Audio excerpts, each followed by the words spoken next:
Simba es un proyecto gratuito de promoción de la lectura.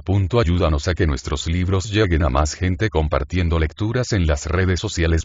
Si puedes y quieres, también puedes hacer una donación para mantener el proyecto y posibilitar que nuestra biblioteca siga creciendo. El secreto de Augusta J. M. Machado de Assis. Cuento índice primero. Son las 11 de la mañana.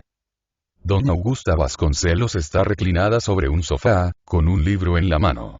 Adelaida, su hija, deja correr los dedos por el teclado del piano.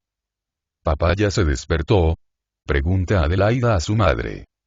No respondió, sin levantar los ojos del libro. Adelaida se incorporó y se acercó a Augusta. Pero mamá, ya es muy tarde, dijo ella. Son las 11. Papá duerme demasiado. Augusta dejó caer el libro sobre su regazo, y mirándola le dijo. Sucede que tu padre ayer se acostó muy tarde. Ya me di cuenta de que nunca puedo despedirme de papá cuando me voy a acostar. Siempre está afuera. Augusta sonrió. Eres una campesina, dijo ella, duermes como las gallinas. Aquí son otras las costumbres. Tu padre tiene mucho que hacer de noche. ¿Son cuestiones de política, mamá?, preguntó Adelaida. No lo sé, respondió Augusta. Empecé diciendo que Adelaida era hija de Augusta, y esta información, necesaria para el relato, no lo era menos en la vida real en que tuvo lugar el episodio que voy a narrar, porque a primera vista nadie diría que quienes allí estaban eran madre e hija. Parecían dos hermanas, tan joven era la mujer de Vasconcelos. Tenía Augusta 30 años y Adelaida 15. Pero comparativamente la madre parecía más joven que la hija. Conservaba la misma frescura de los 15 años, y tenía además lo que faltaba a Adelaida, que era la conciencia de la belleza y de la juventud. Conciencia que sería loable si no tuviese como consecuencia una inmensa y profunda vanidad. Su estatura era mediana pero imponente. Era muy blanca y sonrosada. Tenía los cabellos castaños y los ojos azulados. Las manos largas y bien dibujadas parecían criadas para las caricias del amor. Sin embargo, daba a sus manos mejor destino. Las calzaba en tersa cabritilla. Todos los encantos de Augusta estaban en Adelaida, pero en embrión. Se podía presentir que a los 20 años Adelaida iba a competir con Augusta. Pero por ahora había en la niña ciertos restos de infancia que atenuaban el realce de los atributos de que la naturaleza la había dotado. Sin embargo, era perfectamente capaz de despertar el amor de un hombre, sobre todo si él fuese poeta, y le gustasen las vírgenes de 15 años, incluso porque era un poco pálida, y los poetas en todas las épocas tuvieron siempre debilidad por las criaturas de piel desvaída. Augusta vestía con suprema elegancia. Gastaba mucho, es verdad. Pero aprovechaba bien los enormes egresos que realizaba, si es que a lo que hacía podía considerárselo un aprovechamiento. Debe, empero, hacerse justicia a un hecho. Augusta no regateaba jamás. Pagaba el precio que le pedían por cualquier cosa. Ponía en ello su grandeza, y creía que el procedimiento contrario era ridículo, y de baja condición. En este punto Augusta compartía los sentimientos y servía los intereses de algunos mercaderes que entienden que es una deshonra hacer cualquier tipo de rebaja en el precio de sus mercaderías. El proveedor de telas de Augusta, cuando hablaba a este respecto, solía decirle: pedir un precio y entregar la mercadería por otro menor, es confesar que se tenía la intención de estafar al cliente. El proveedor prefería realizar la estafa sin confesarla. Otro hecho incuestionable al que cabe hacer justicia, era que Augusta no ahorraba esfuerzos en su afán de que Adelaida llegara a ser tan elegante como ella. No era pequeño el trabajo. Desde los 5 años Adelaida había sido educada en el campo, en casa de unos parientes de Augusta, más dados al cultivo del café que a los menesteres de la moda. Adelaida fue criada en la práctica de tales hábitos e ideas. Por eso, cuando llegó a la corte, donde se reunió con su familia, se produjo en ella una verdadera transformación. Pasaba de una civilización a otra. Vivió en poco tiempo una larga serie de años. Lo que le sirvió de mucho fue tener en su madre a una excelente maestra. Adelaida se transformó, y el día en que comienza este relato ya era otra. Todavía, sin embargo, distaba mucho de ser como Augusta. En el momento en que la madre respondía a la curiosa pregunta de su hija acerca de las ocupaciones de Vasconcelos, un carruaje se detuvo ante su puerta. Adelaida corrió hacia la ventana. «Es doña Carlota, mamá», dijo la niña volviendo hacia adentro. Pocos minutos después entraba en la sala de estar la referida señora. Para dar a conocer este nuevo personaje a los lectores bastará con decirles que era un calco de Augusta. Hermosa como ella, elegante como ella, vanidosa como ella. Todo esto significa que eran las más afables enemigas que puede haber en este mundo. Carlota venía a pedirle a Augusta que fuese a cantar a su casa, donde iba a realizarse un concierto, organizado en su honor para que estrenase un magnífico vestido nuevo. Augusta, de muy buen grado, accedió al pedido. «¿Cómo está tu marido?», le preguntó a Carlota. «Salió a caminar. ¿Y el tuyo?». «El mío duerme». «¿Como un justo?», preguntó Carlota sonriendo maliciosamente. «Así parece», respondió Augusta. En ese momento, Adelaida, que a pedido de Carlota había ido a ejecutar un nocturno al piano, regresó junto a las dos mujeres. La amiga de Augusta le preguntó: «¿Me equivoco si pienso que ya tienes algún novio en vista?». La niña se sonrojó mucho, y balbuceó: «No diga eso». «Seguro que sí. O entonces estarás muy cerca del momento en que habrás de tener un novio, y yo ya profetizo que ha de ser buen mozo y...». «Es muy temprano», dijo Augusta. «¿Temprano?». «Sí. Todavía es una niña, se casará cuando llegue el momento, y ese día aún está lejos y...». «Ya sé», dijo Carlota riendo, «quieres prepararla bien y apruebo tus intenciones. Pero si es así, no le quites las muñecas». «Ya se las quité». «Entonces no te resultará fácil alejar a los pretendientes. Una cosa reemplaza a la otra». Augusta sonrió, y Carlota se incorporó para salir. «¿Ya te vas?», dijo Augusta. «Debo irme. Adiós». «Adiós». Intercambiaron besos y Carlota partió de inmediato. Casi enseguida llegaron dos mandaderos. Uno con vestidos y el otro con una novela. Eran compras hechas en la víspera. Los vestidos eran carísimos y la novela tenía este título: Fandy, por Ernesto Feidean.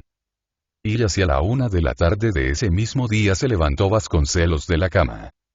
Vasconcelos era un hombre de 40 años, bien parecido, dotado de un maravilloso par de patillas grisáceas, que le daban un aire de diplomático, actividad de la que estaba alejado por lo menos unas buenas 100 leguas. Tenía una cara risueña y una actitud extrovertida. Todo él respiraba una robusta salud.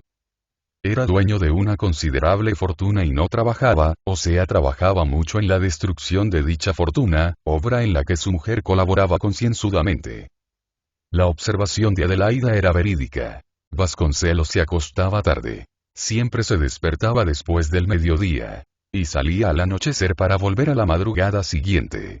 Quiero decir que efectuaba con regularidad cortas o breves excursiones a la casa de sus familiares. Una sola persona tenía derecho a exigir de Vasconcelos una mayor asiduidad en su casa. Era Augusta.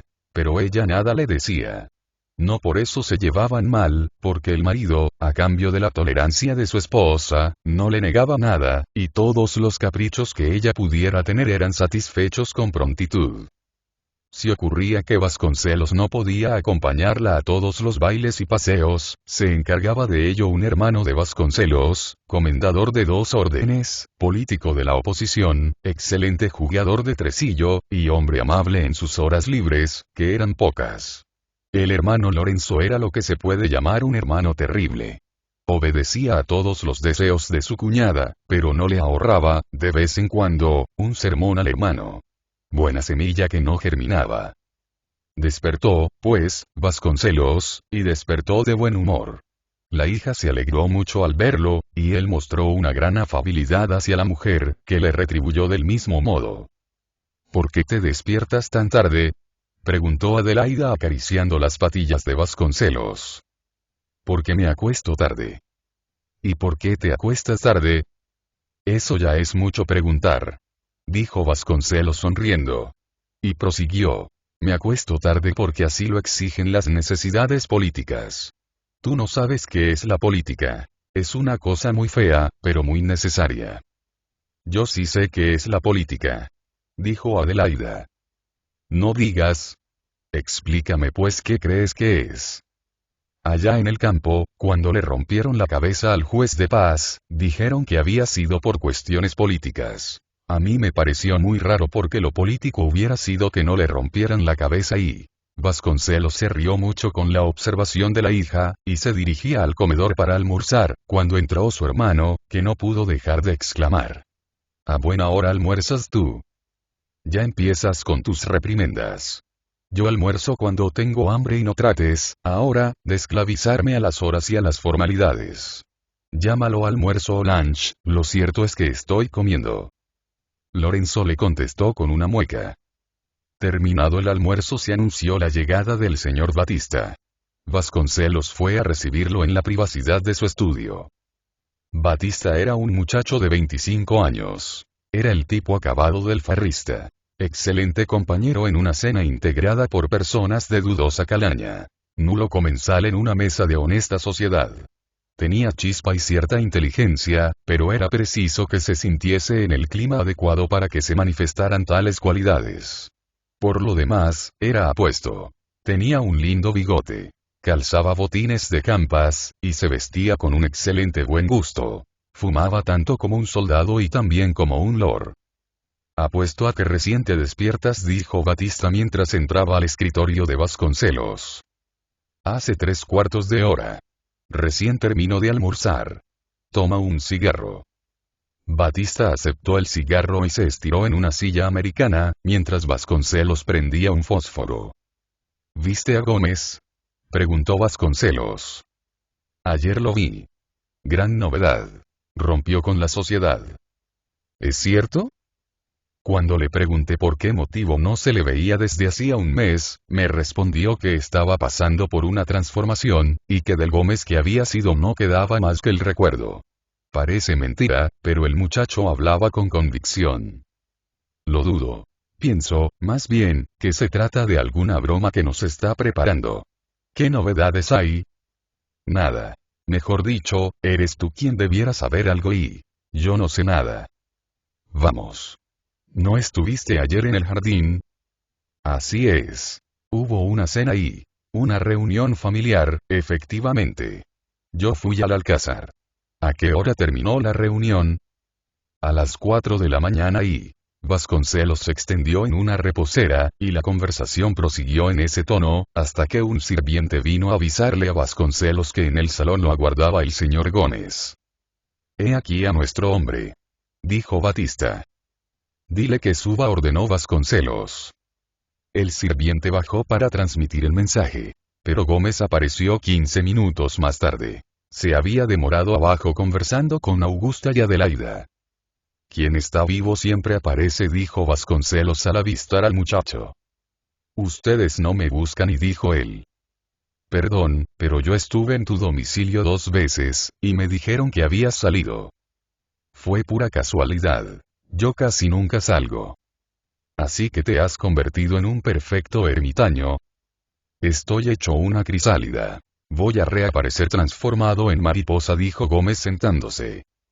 Tenemos poesía y atención, Vasconcelos, y... el nuevo personaje, este Gómez tan buscado y tan oculto, aparentaba tener unos 30 años. Él, Vasconcelos y Batista eran la trinidad del placer y de la disipación, unidos por una indisoluble amistad. Cuando Gómez, cerca de un mes antes, dejó de frecuentar los círculos habituales, llamó la atención de todos, pero solo Vasconcelos y Batista lo lamentaron de verdad. Sin embargo, no se empeñaron demasiado en arrancarlo a la soledad, ya que consideraron que la actitud del muchacho bien podía responder a algún propósito determinado. Gómez fue, por lo tanto, recibido como un hijo pródigo. ¿Por dónde anduviste metido? ¿Qué quiere decir eso de la crisálida y la mariposa? ¿Te parece que soy del campo y que tienes que hablarme así? Las cosas son tal como se las transmito, mis amigos. Me están saliendo alas. Alas, dijo Batista sofocando una carcajada. A menos que sean alas de gavilán para caer sobre y... no, estoy hablando en serio. Y, en efecto, Gómez mostraba una actitud seria y convincente. Vasconcelos y Batista se miraron. Pues, si es verdad lo que dices, explícanos de una vez de qué alas se trata, y sobre todo hacia dónde quieres volar. A estas palabras de Vasconcelos, agregó Batista las siguientes.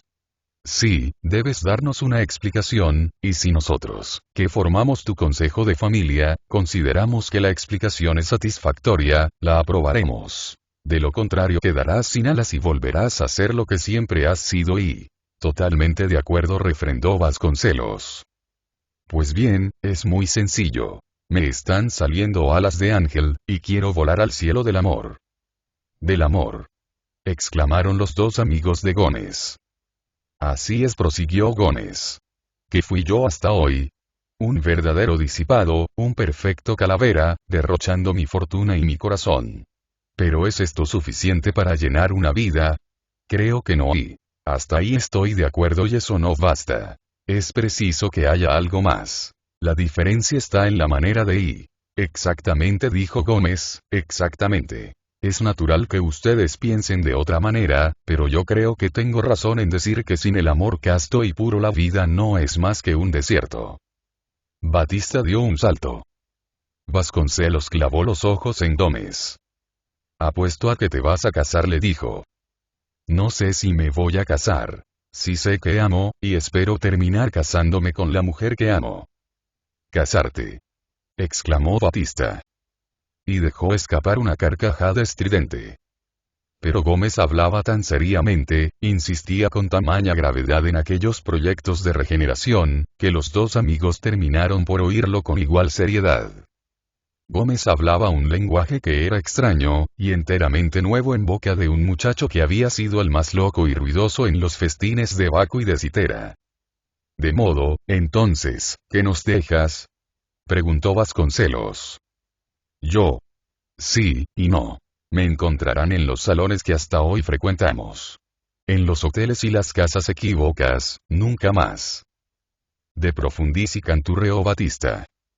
Pero al fin de cuentas, dijo Vasconcelos, ¿dónde está tu Marión? ¿Puedo saber quién es ella?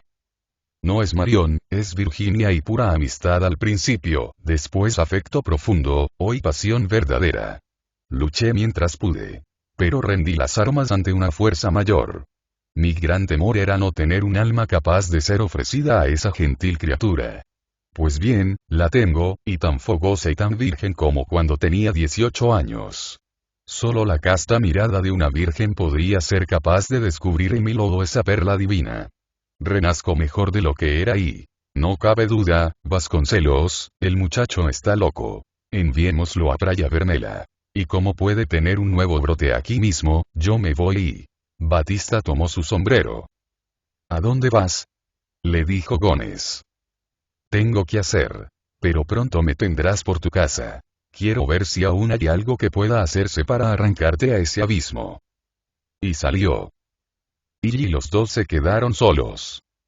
Entonces es cierto que estás enamorado. Completamente. Yo bien sabía que ustedes difícilmente podrían creer en ello. Yo mismo no lo creo todavía, sin embargo es verdad. Termino por donde tú empezaste. ¿Será peor o mejor? Yo creo que es mejor. ¿Quieres mantener oculto el nombre de la persona? Lo oculto por ahora a todos, menos a ti. Es una prueba de confianza y... Gómez sonrió. No, dijo él, es una condición sine qua non. Tú, por sobre cualquier otro, debes saber quién es la elegida de mi corazón. Se trata de tu hija. ¿Adelaida? Preguntó Vasconcelos pasmado. Sí, tu hija. La revelación de Gómez cayó como una bomba. Vasconcelos ni de lejos sospechaba semejante cosa. ¿Apruebas nuestro amor? Le preguntó Gómez. Vasconcelos reflexionaba, y tras algunos minutos de silencio, dijo. Mi corazón aprueba tu elección. Eres mi amigo, estás enamorado, y si además ella te ama. Gómez iba a decir algo, pero Vasconcelos prosiguió, sonriendo. Pero ¿y la sociedad? ¿Qué sociedad? La sociedad que nos considera libertinos, a ti y a mí, es natural que no apruebe el apoyo que te doy. Ya veo que es un rechazo, dijo Gómez entristecido. ¿Qué rechazo ni qué rechazo, tonto? Es una objeción que tú podrás destruir diciendo: la sociedad es una gran calumniadora y una famosa indiscreta. Mi hija es tuya con una condición. ¿Cuál? A condición de que sea un amor recíproco. ¿Ella te quiere? No sé, respondió Gómez. Pero lo sospecha, sí. No lo sé. Sé que la amo y daría mi vida por ella, pero ignoro si soy correspondido. Lo serás y yo me encargaré de explorar el terreno. Dentro de 2 días te haré conocer el resultado de mis indagaciones. ¿Quién iba a decirlo? Tener que llamarte mi yerno. La respuesta de Gómez fue caer en sus brazos. La escena ya adquiría ribetes de comedia cuando dieron las 3 de la tarde. Gómez recordó que tenía un rendezvous con un amigo. Vasconcelos, a su vez, que tenía que escribir algunas cartas. Gómez se retiró sin hablar con las mujeres. A eso de las 4, Vasconcelos se disponía a salir, cuando le avisaron que había venido a visitarlo el señor José Brito. Al oír este nombre, Vasconcelos frunció el entrecejo. Poco después entraba a su escritorio el señor José Brito. El señor José Brito era para Vasconcelos un verdadero fantasma, un eco del abismo, una voz de la realidad. Era un acreedor. No contaba hoy con su visita, dijo Vasconcelos. Me sorprende, le respondió el señor José Brito, con una placidez que desconcertaba, porque hoy es 21. Creí que era 19, balbuceó Vasconcelos. Antes de ayer lo fue, en efecto. Pero hoy es 21. Mire, prosiguió el acreedor tomando el jornal do comercio que estaba sobre una silla, jueves 21. ¿Viene a buscar el dinero? Aquí está su letra, dijo el señor José Brito, sacando la billetera del bolsillo y un papel de la billetera. ¿Por qué no vino más temprano?, preguntó Vasconcelos, tratando así de retrasar la cuestión fundamental. Vine a las 8 de la mañana, respondió el acreedor, usted estaba durmiendo. Vine a las 9, idem. Vine a las 11, idem. Vine al mediodía, idem. Quise venir a la 1 de la tarde, pero tenía que mandar un hombre a la cárcel y no me fue posible terminar temprano. A las 3 comí algo, y a las 4 estuve aquí. Vasconcelos mordisqueaba el cigarro mientras trataba de ver si se le ocurría alguna buena idea que le permitiera escapar al pago con que no había contado. No se le ocurría nada. Pero el propio acreedor le ofreció una alternativa. Por lo demás, dijo él, poco importa la hora, ya que yo estaba seguro de que usted me iba a pagar. Ah, dijo Vasconcelos, creo que usted se equivoca. Yo no contaba con que usted viniese hoy, y no conseguí el dinero y... Pero entonces, ¿qué piensa hacer?, preguntó el acreedor con ingenuidad. Vasconcelos sintió que su alma se llenaba de esperanza. Nada más simple, dijo. Espere hasta mañana y... Mañana quisiera presenciar el embargo de un individuo al que hice procesar por una larga deuda. No puedo y... Perdón, pero yo podría llevarle el dinero a su casa y... No habría problema si los asuntos comerciales se arreglasen así. Si fuésemos 2 amigos es natural que yo me contentase con su promesa, y todo terminaría mañana. Pero yo soy su acreedor, y solo me importa salvar mis intereses y por lo tanto, creo que lo mejor será que usted me pague hoy y... Vasconcelos se pasó la mano por los cabellos. Pero ya le he dicho que no tengo, dijo él. Es algo que sin duda debe resultarle muy molesto, pero que a mí no me causa la menor impresión y aunque debiera inquietarme, ya que su situación actual es precaria. ¿Mi situación? Así es.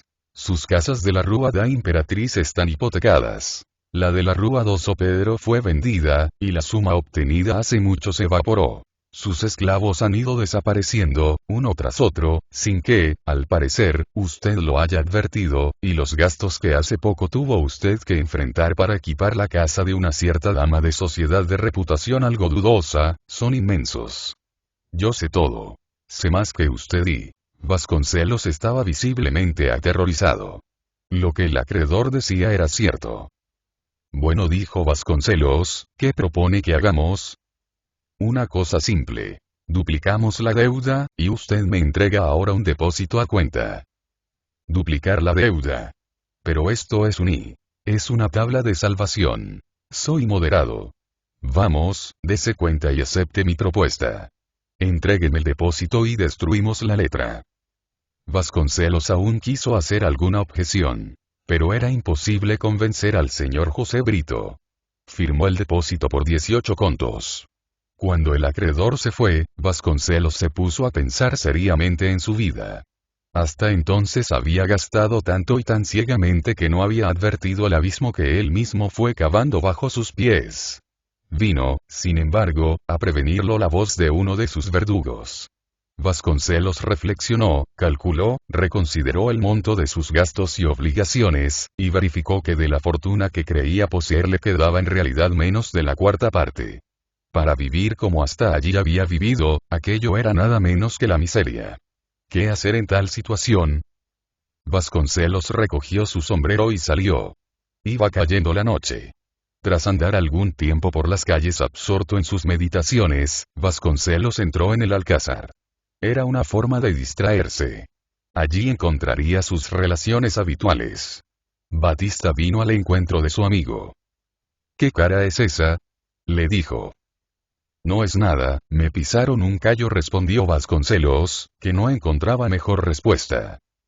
Pero un pedicuro que se encontraba cerca de los dos oyó sus palabras y a partir de ese momento no perdió de vista al infeliz Vasconcelos, a quien cualquier insignificancia podía molestarlo. La mirada insistente del pedicuro lo turbó tanto que Vasconcelos terminó por irse de allí. Entró al hotel de Milán para cenar. Por mayor que fuera su preocupación, sintió que no podía desatender las necesidades de su estómago. Pues bien, en mitad de la cena se acordó de aquello que en ningún momento debió haber salido de su cabeza. El pedido de casamiento que esa tarde le había hecho Gómez. Fue un rayo de luz. Gómez es rico, pensó Vasconcelos. La forma de evitar disgustos mayores es esta. Gómez se casa con Adelaida, y como es mi amigo no me negará nada de lo que yo necesite. Por mi parte, trataré de recuperar lo perdido y qué oportuno fue acordarme del casamiento. Vasconcelos comió alegremente, volvió después al Alcázar donde algunos muchachos y otras personas le hicieron olvidar sus infortunios. A las 3 de la mañana, Vasconcelos entraba a su casa con la tranquilidad y regularidad habituales. Y al día siguiente, lo primero que hizo Vasconcelos fue consultar el corazón de Adelaida. Quería, empero, hacerlo en ausencia de Augusta. Por suerte, ésta tenía que ir a la Rúa da Quitanda a ver unas telas nuevas, y salió con su cuñado, dejando a Vasconcelos en total libertad de acción. Como los lectores ya saben, Adelaida quería mucho a su padre, y era capaz de hacer cualquier cosa por él. Tenía, además, un excelente corazón. Vasconcelos contaba con esas dos fuerzas. Ven aquí, Adelaida, dijo él entrando al salón de estar. ¿Sabes cuántos años tienes? Tengo 15. ¿Sabes cuántos años tiene tu madre? Tiene 27, ¿verdad? Tiene 30. Vale decir que tu madre se casó a los 15 años. Vasconcelos hizo un silencio a fin de apreciar el efecto que producían sus palabras, pero fue inútil la expectativa. Adelaida no entendió nada. El padre prosiguió. ¿No has pensado en casarte? La niña se sonrojó notablemente, trató de permanecer callada, pero como su padre insistiese, respondió. Pero papá. Yo no quiero casarme y... ¿Que no te quieres casar? Eso sí que es bueno. ¿Y por qué? Porque no tengo ganas, y vivo bien aquí. Pero tú puedes casarte y seguir viviendo aquí y... Es cierto, pero no tengo ganas. Vamos, si amas a alguien, confiésalo. No digas eso, papá, y yo no amo a nadie. Adelaida era sincera y Vasconcelos no lo dudó. Ella dice la verdad, pensó él. Es inútil intentar por ese lado y... Adelaida se sentó a sus pies, y dijo. Te pido, papito, que no hablemos más del asunto y... Hablemos, hija mía, hablemos, tú eres una niña, no sabes ser previsora. Imagínate que tu madre y yo desaparezcamos mañana. ¿Quién te ha de amparar? Solo tu marido. Pero a mí no me gusta nadie y... Por ahora es así. Pero ya habrás de enamorarte si el novio es un apuesto muchacho, de buen corazón y yo ya elegí uno que te ama mucho, y a quien tú seguramente llegarás a amar. Adelaida se estremeció. Yo. Dijo ella. ¿Pero y quién es? Gómez. Papá, yo no lo amo y... Eso solo es cierto por ahora. Pero no me negarás que él es digno de ser amado. 2 meses bastarán para que te enamores de él. Adelaida no dijo una palabra. Inclinó la cabeza y empezó a retorcer entre los dedos una de sus trenzas pobladas y negras. El pecho se le contraía y dilataba con fuerza. La niña tenía los ojos clavados en la alfombra. ¿Y? ¿Estás de acuerdo, verdad? Preguntó Vasconcelos.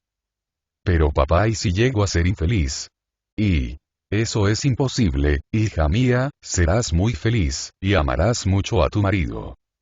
Oh, papá, le dijo Adelaida con los ojos bañados por el llanto, te suplico que no me cases todavía y... Adelaida, el primer deber de una hija es obedecer a su padre, y yo soy tu padre. Quiero que te cases con Gómez. En consecuencia, te casarás con él. Para que estas palabras alcanzaran todo el efecto esperado, debían dar lugar a una retirada rápida. Vasconcelos lo comprendió y salió del salón dejando a Adelaida sumida en la desolación. Adelaida no amaba a nadie. Su rechazo no se apoyaba en la defensa de ningún otro amor. Tampoco era el resultado de ninguna aversión particular hacia su pretendiente. La niña sentía, simplemente, una total indiferencia por el muchacho. En estas condiciones el casamiento no dejaba de ser una odiosa imposición. ¿Pero qué haría Adelaida? ¿A quién recurriría? Recurrió a las lágrimas. En cuanto a Vasconcelos, subió a su estudio y escribió las siguientes líneas a su futuro yerno. Todo marcha bien. Te autorizo a venir para hacerle la corte a la niña. Puedes empezar cuando quieras y espero que dentro de 2 meses la fecha de casamiento esté fijada. Cerró la carta y la envió. Poco después regresaron de la calle Augusta y Lorenzo. Mientras Augusta subió al cuarto de la toilette para cambiarse de ropa, Lorenzo fue a ver a Adelaida, que estaba en el jardín. Advirtió que los ojos de ella estaban enrojecidos, y preguntó por la causa, pero la muchacha negó haber llorado. Lorenzo no creyó en las palabras de la sobrina, y le instó a que le dijera la verdad acerca de lo ocurrido. Adelaida tenía una relación extraña con su tío, debido en gran parte a esa franqueza de carácter de la que ahora mismo le daba pruebas. Al cabo de algunos minutos de resistencia, Adelaida contó a Lorenzo la charla que había tenido con su padre. Así que por eso estás llorando, querida. ¿Y qué te parece? ¿Cómo haré para librarme del casamiento? No te aflijas, no te casarán. Yo te prometo que ese matrimonio no se realizará ahí. La muchacha sintió un estremecimiento de alegría. Tío, ¿me prometes que convencerás a papá? Lo convenceré o lo venceré, poco importa. Tú no te casarás, puedes estar segura. Tu padre es un tonto. Lorenzo subió al escritorio de Vasconcelos, exactamente en el momento en que éste se disponía a salir. ¿Sales? Le preguntó Lorenzo. Así es. Debo hablarte. Lorenzo se sentó, y Vasconcelos, que ya tenía el sombrero en la cabeza, esperó de pie que él hablase. Siéntate, dijo a Lorenzo. Vasconcelos se sentó. Hace 16 años y... Empiezas yéndote muy lejos. Trata de abreviar por lo menos media docena de años, sin lo cual no te prometo oír lo que vas a decirme. Hace 16 años, prosiguió Lorenzo, decías que acababas de encontrar un paraíso, el verdadero paraíso, y fuiste durante 2 o 3 años un marido ejemplar. Después cambiaste completamente. Y el paraíso se hubiera convertido en un verdadero infierno si tu mujer no fuese tan indiferente y fría como es, evitando de ese modo terribles escenas domésticas. Pero Lorenzo, ¿me puedes decir qué tienes tú que ver con todo eso? Nada. Ni de eso vengo a hablarte. Lo que me interesa es que no sacrifiques a tu hija por un capricho, entregándola a uno de tus compañeros de juerga y... Vasconcelos se puso de pie. Estás loco. Dijo él. Te aseguro que estoy perfectamente cuerdo, y te doy el prudente consejo de que no sacrifiques una hija a un libertino. Gómez no es un libertino. Tuvo una vida de muchacho, es verdad, pero gusta de Adelaida, y se ha transformado completamente. Es un buen casamiento, y por eso creo que todos debemos aceptarlo. Es mi deseo y en esta casa mando yo. Lorenzo trató de seguir hablando, pero Vasconcelos ya se había alejado. ¿Qué hacer?, pensó Lorenzo. La oposición de Lorenzo no impresionaba demasiado a Vasconcelos. Él podía inculcar a su sobrina ideas de resistencia. Pero Adelaida, que era un espíritu débil, cedería ante el último que hablase, y los consejos de un día serían derrotados por la imposición del día siguiente. No obstante, era conveniente obtener el apoyo de Augusta. Vasconcelos pensó en ocuparse de eso cuanto antes. Urgía, sin embargo, organizar sus negocios, y Vasconcelos buscó un abogado a quien entregó todos los papeles y la información necesaria, encargándole que lo orientase para enfrentar las necesidades que le imponía la situación, como por ejemplo lo atinente a los recursos legales a que podría apelar en caso de reclamo por deuda o hipoteca. Nada de esto hacía suponer, por parte de Vasconcelos, una reforma de sus costumbres. Se preparaba, apenas, para proseguir su vida anterior. 2 días después de la conversación con el hermano, Vasconcelos fue en busca de Augusta, para hablar francamente con ella sobre el casamiento de Adelaida. Ya en ese lapso, el futuro novio, siguiendo el consejo de Vasconcelos, empezó a cortejar a la muchacha. Era posible que si el casamiento no le hubiera sido impuesto, Adelaida terminase gustando del muchacho. Gómez era un hombre hermoso y elegante. Y además, conocía todos los recursos a los que se debe apelar para impresionar a una mujer. ¿Habría Augusta advertido la asidua presencia del muchacho? Tal era la pregunta que Vasconcelos formulaba a su espíritu en el momento en que entraba al toilette de la mujer. ¿Vas a salir?, preguntó él. No. Tengo visitas. Ah. ¿Quién? La mujer de Seabra, dijo ella. Vasconcelos se sentó, y buscó una forma de empezar a hablar del asunto principal que allí lo había llevado. Estás muy linda hoy. ¿De veras?, dijo ella sonriendo. Sin embargo, hoy estoy como siempre. Me llama la atención que me lo digas hoy. No. Realmente hoy estás más linda que habitualmente, a tal punto que hasta soy capaz de ponerme celoso y... Por favor, dijo Augusta con una sonrisa irónica. Vasconcelos se rascó la cabeza, sacó el reloj, le dio cuerda. Después empezó a acariciarse la barba, tomó una hoja de diario, leyó 2 o 3 avisos, arrojó la página al suelo, y por fin, al cabo de un silencio ya demasiado prolongado, Vasconcelos creyó mejor atacar la cuestión de frente. He estado pensando mucho en Adelaida últimamente, dijo él. Ajá.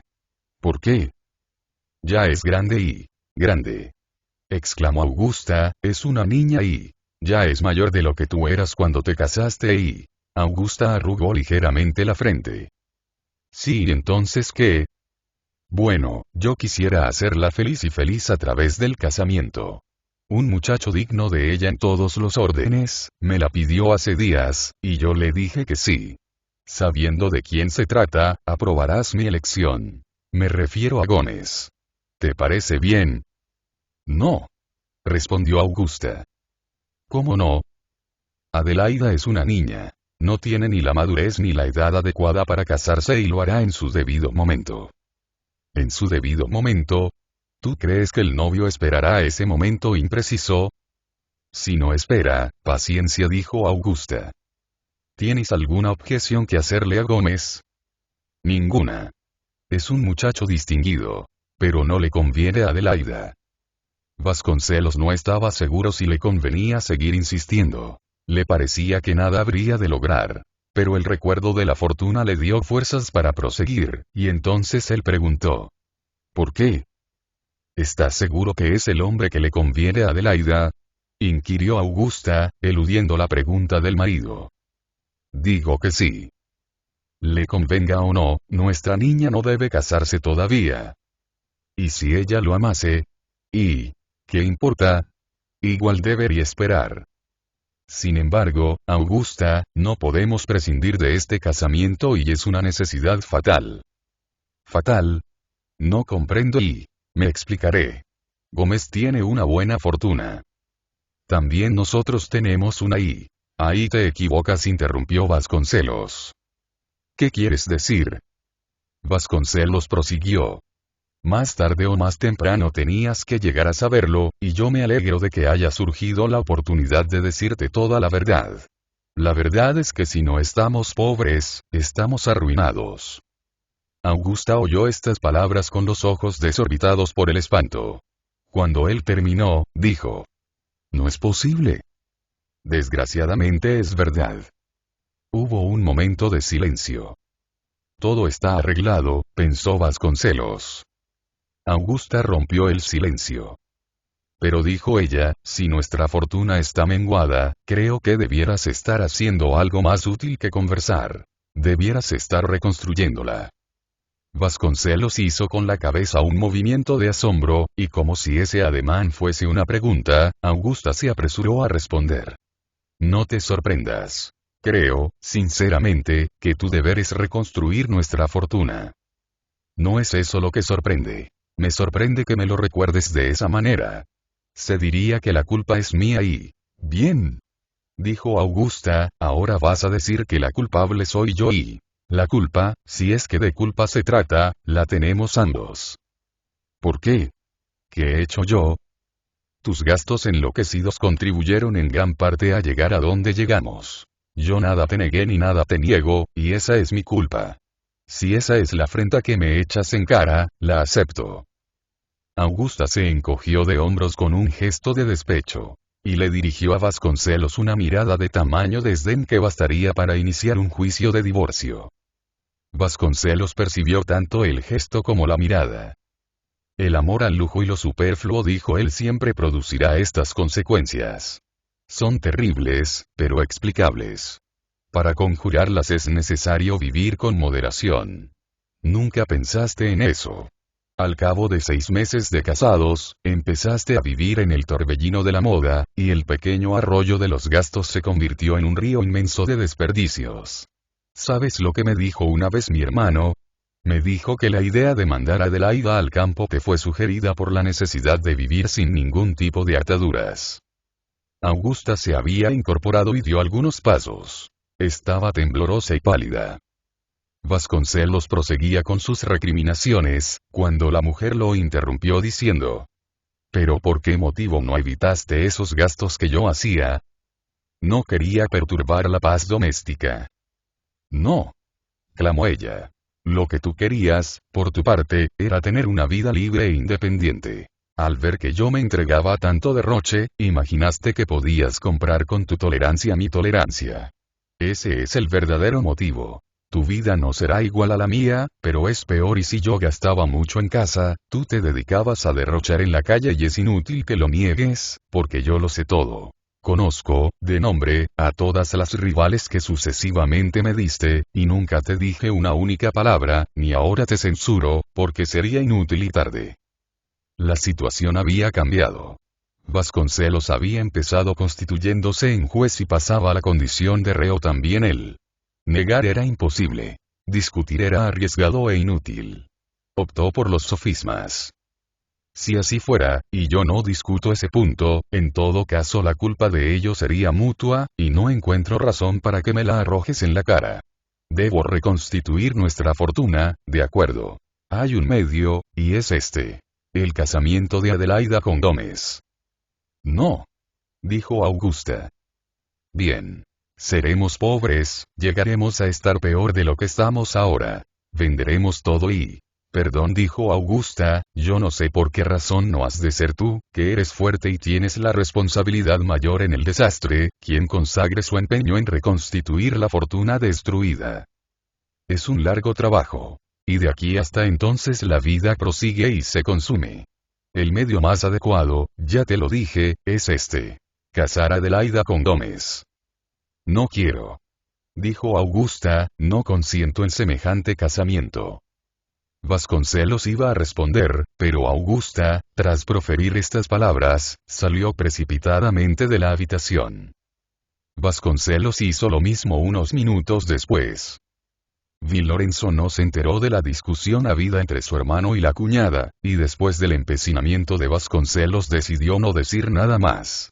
Mientras tanto, como quería mucho a la sobrina, y no deseaba verla entregada a un hombre de costumbres que él reprobaba, resolvió esperar que la situación tomase un carácter más definido para asumir un papel más activo.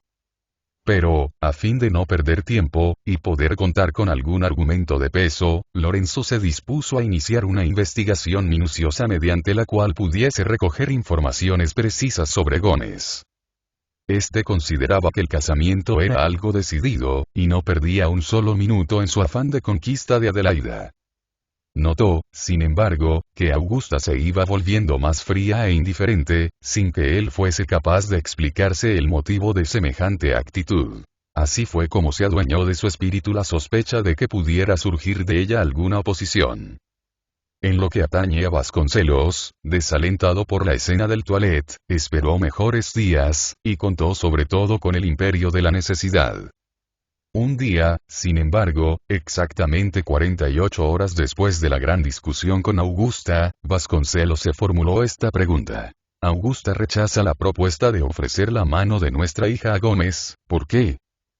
De pregunta en pregunta, de deducción en deducción, se abrió en el espíritu de Vasconcelos campo para una sospecha dolorosa. ¿Lo amará?, se preguntó él.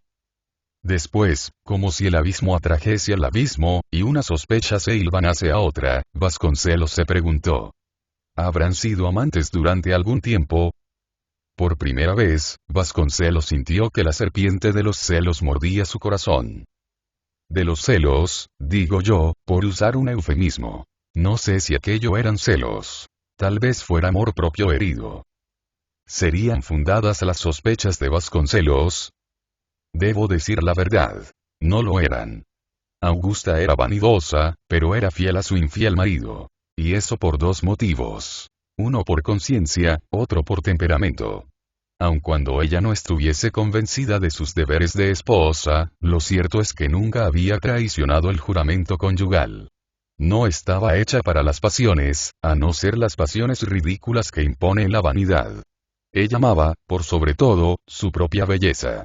Su mejor amigo era aquel que le dijera que ella era la más hermosa de las mujeres. Pero si le daba su amistad, no le entregaba, en cambio, su corazón. Eso la salvaba. La verdad es esta, pero ¿quién se la diría a Vasconcelos? Una vez que sospechó que su honor pudiese haber sido afectado, Vasconcelos empezó a recapitular toda su vida. Gómez frecuentaba su casa desde hacía 6 años, y tenía en ella plena libertad. La traición era fácil. Vasconcelos empezó a recordar las palabras, los gestos, las miradas, todo lo que hasta entonces le había resultado indiferente, y que en aquel momento tomaba un carácter sospechoso. 2 días anduvo Vasconcelos entregado a estos pensamientos. No salía de su casa. Cuando Gómez llegaba, Vasconcelos observaba a su mujer con desusada persistencia. La misma frialdad con que ella recibía al muchacho era, a los ojos del marido, una prueba del delito. Estaba en esto, cuando en la mañana del tercer día, Vasconcelos ya se levantaba temprano, entró Lorenzo a su escritorio, siempre con el aire salvaje de costumbre. La presencia de su hermano despertó en Vasconcelos el deseo de contarle todo. Lorenzo era un hombre sensato, y en caso de necesidad era un punto de apoyo. El hermano oyó todo cuanto él le contó, y al haber terminado de hablar, rompió su silencio con estas palabras. Todo eso es una tontería. Si tu mujer rechaza el casamiento será por algún otro motivo. Cualquiera menos ese. Pero es al casamiento con Gómez a lo que ella se opone. Claro, porque le hablaste de Gómez. Háblale de otro y ya verás que reacciona de igual modo. Debe haber otro motivo. Tal vez Adelaida me lo cuente, tal vez ella le haya pedido a su madre que se opusiera, porque tu hija no ama al muchacho, y siendo así no se puede casar con él. No, se casará. No solo por eso, sino que además sí. ¿Además qué? Sino que además este casamiento es una especulación de Gómez. ¿Una especulación?, preguntó Vasconcelos. Igual a la tuya, dijo Lorenzo. Tú le entregas a tu hija con los ojos puestos en su fortuna. Él acepta con sus ojos puestos en la tuya pero él tiene no tiene nada. Está arruinado como tú. Estuve haciendo averiguaciones y supe la verdad. Quiere naturalmente proseguir con la misma vida disipada que tuvo hasta hoy, y tu fortuna es un medio y... ¿Estás seguro? Segurísimo. Y... Vasconcelos se sintió aterrorizado.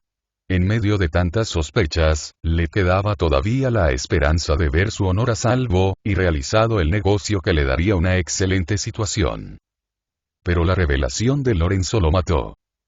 Si quieres una prueba, manda a llamarlo y dile que estás en la ruina, y que por eso te niegas a entregarle a tu hija. Obsérvalo bien, y verás el efecto que tus palabras habrán de producir en él. No fue necesario que mandara a llamar al pretendiente. Una hora después él solo se presentó en casa de Vasconcelos. Vasconcelos ordenó que se le hiciera subir a su escritorio. Vi y tras los primeros saludos, Vasconcelos dijo: iba a hacerte avisar que vinieras. Ah, ¿sí? ¿Por qué? Preguntó Gómez. Para que conversáramos sobre el casamiento. ¿Qué pasa? ¿Hay algún problema? Siéntate y hablaremos. La expresión de Gómez se volvió sombría. Presintió alguna dificultad grande. Vasconcelos tomó la palabra. Hay circunstancias que deben quedar bien claras, para que podamos comprendernos bien y... Claro, estoy de acuerdo y... ¿Amas a mi hija? ¿Cuántas veces quieres que te lo repita? Tu amor está por sobre todas las circunstancias. Absolutamente, salvo aquellas que comprometan la felicidad de Adelaida. Debemos ser francos. Además del amigo que siempre fuiste, eres ahora casi mi hijo y la discreción entre nosotros sería indiscreta y... Sin duda. Respondió Gómez. Acabo de enterarme que mis negocios andan muy mal. Los gastos que hice alteran profundamente la economía de mi vida, de modo que no te miento diciéndote que estoy en la ruina. Gómez reprimió una mueca. Adelaida, prosiguió Vasconcelos, no tiene fortuna, ni siquiera tendrá dote. Es apenas una mujer lo que te doy. Lo que te aseguro es que te llevas un ángel, y que ha de ser una excelente esposa. Vasconcelos se calló, y su mirada clavada en el muchacho parecía querer arrancarle de las facciones las impresiones de su alma. Gómez debía responder. Pero durante algunos minutos hubo entre ambos un profundo silencio. Por fin el pretendiente tomó la palabra. Aprecio, dijo él, tu franqueza, y con igual franqueza te hablaré. No pido otra cosa y... No fue ciertamente el dinero quien me inspiró este amor. Creo que tendrás a bien reconocer que mis propósitos y sentimientos están por sobre semejantes consideraciones. Por lo demás, el día que te pedí la mano de la querida de mi corazón, yo creía ser rico. ¿Creías? Óyeme. Recién ayer mi procurador me comunicó el estado de mis negocios. ¿Es malo? Ojalá que no fuera más que eso. Imagínate que hace 6 meses que vivo gracias a los esfuerzos inauditos que realizó mi procurador para conseguirme algún dinero, ya que no se sentía con fuerzas como para decirme la verdad. Ayer supe todo. No me digas. Puedes imaginarte hasta qué punto llega la desesperación de un hombre que cree estar bien, y un buen día reconoce que no tiene un centavo. Me doy perfecta cuenta por lo que ha ocurrido conmigo. Llegué alegre aquí, porque la alegría que aún me resta proviene de esta casa. Pero lo cierto es que estoy al borde de un abismo. La suerte nos castigó simultáneamente y... Después de este relato, que Vasconcelos oyó sin pestañear, Gómez se concentró en el punto más difícil de la cuestión. Agradezco tu franqueza, y acepto a tu hija sin fortuna. Tampoco yo la tengo, pero aún me restan fuerzas para trabajar. ¿La aceptas? Escúchame. Acepto a Adelaida con una condición. Que ella quiera esperar algún tiempo, a fin de que yo rehaga mi vida. Tengo la intención de dirigirme al gobierno y solicitar algún cargo, creo que todavía recuerdo algo de lo que aprendí en la escuela y apenas esté en condiciones, vendré por ella. ¿Te parece bien? Si ella está de acuerdo, no tengo nada que objetar, dijo Vasconcelos aferrándose a esa última tabla de salvación. Gómez prosiguió. Bien. Háblale de esto mañana y hazme saber la respuesta. Ah, si yo tuviere aún mi fortuna. Esta hubiera sido la circunstancia ideal para probarte mi afecto. Bueno, estamos de acuerdo. Espero tu respuesta. Y se despidieron. Vasconcelos se quedó sumido en esta reflexión. De todo lo que dijo, lo único que me parece cierto es que no tiene nada. No hay nada que esperar. No hay que pedirle peras al olmo. Gómez, por su parte, bajó la escalera diciéndose a sí mismo. Lo que me parece notable es que estando en la ruina me lo haya dicho así, justamente cuando mi propia fortuna está perdida. Me esperarás inútilmente. Dos mitades de caballo no forman un caballo. Vasconcelos bajó. Tenía la intención de comunicarle a Augusta el resultado de la conversación que sostuviera con el pretendiente de su hija. Una cosa, sin embargo, se lo impedía. Era el empecinamiento con que Augusta se había opuesto al casamiento de Adelaida, sin dar ninguna explicación del rechazo. En eso estaba pensando cuando, al pasar frente a la sala de visitas, oyó voces que provenían de allí. Augusta y Carlota conversaban. Iba a entrar cuando estas palabras llegaron a sus oídos. Pero Adelaida es muy niña. Era la voz de Augusta. ¿Qué va a ser muy niña?, exclamó Carlota. Exactamente, yo creo que no tiene edad para casarse. Yo, en tu lugar, no pondría trabas al casamiento, aun cuando se realizase solo dentro de unos meses, porque Gómez me parece un excelente muchacho y... puede ser. De todas maneras no quiero que Adelaida se case. Vasconcelos pegó el oído a la cerradura, pues no quería perderse una sola palabra del diálogo. Lo que no entiendo, dijo Carlota, es tu obstinación. Más tarde o más temprano, Adelaida terminará por casarse. Dios quiera que sea lo más tarde posible, dijo Augusta. Hubo un silencio. Vasconcelos empezó a impacientarse. Ah, prosiguió Augusta, si supieses el terror que me produce la idea del casamiento de Adelaida y... ¿Por qué? No entiendo y... ¿No te das cuenta, Carlota? Tú piensas en todo menos en una cosa. El terror me lo inspiran sus hijos, que serán mis nietos. La idea de ser abuela es horrible, Carlota. Vasconcelos respiró aliviado, y abrió la puerta. Ah, eres tú, dijo Augusta. Vasconcelos saludó a Carlota, y apenas ésta se hubo retirado, se volvió hacia su mujer y dijo. Escuché lo que estuviste hablando con esa señora y... no era ningún secreto, pero ¿qué oíste? Y... Vasconcelos respondió sonriendo. Pude enterarme de la causa de tus terrores. No me imaginé nunca que el amor a la propia belleza pudiese llevar a semejante egoísmo. El casamiento con Gómez no se realizará. Pero si Adelaida llega a enamorarse de alguien, no sé cómo le negaremos nuestro consentimiento y... bueno, y ya veremos, respondió Augusta. Llegados a este punto dejaron de hablar.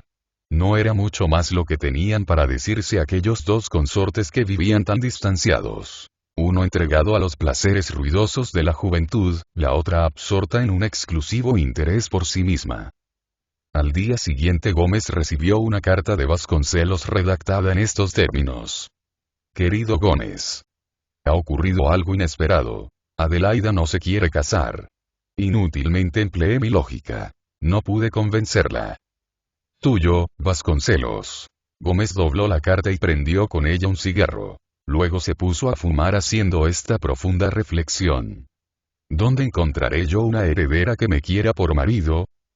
Si alguien lo sabe, tenga a bien avisarle. Después de lo que acabamos de contar, Vasconcelos y Gómez se encuentran a veces en la calle o en el alcázar. Charlan, fuman, caminan tomados del brazo, exactamente como dos amigos, cosa que nunca fueron, o como dos canallas, cosa que sí son. P.